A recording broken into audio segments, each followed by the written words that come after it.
سب سے پہلے ہم آپ کو اپنے پروگرام میں خوش آمدید کہتے ہیں.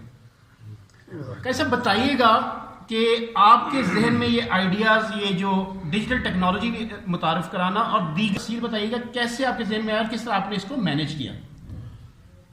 بسم اللہ الرحمن الرحیم. سب سے پہلے طاہر بھائی میں آپ کا شکریہ ادا کرتا ہوں.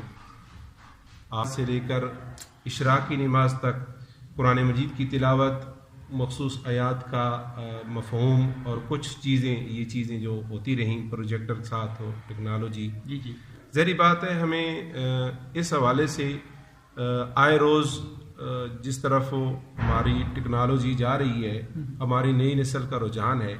میں نے یہ جو چیز دیکھی ہے کہ بالخصوص جو فجر کی نماز کے بعد اشراق کی نماز تک جو ایک پروجیکٹر لگا کر ایک پورا وہ معاملات رہے، تو الحمدللہ لوگوں پہ بہت زیادہ اچھا اثر پڑا.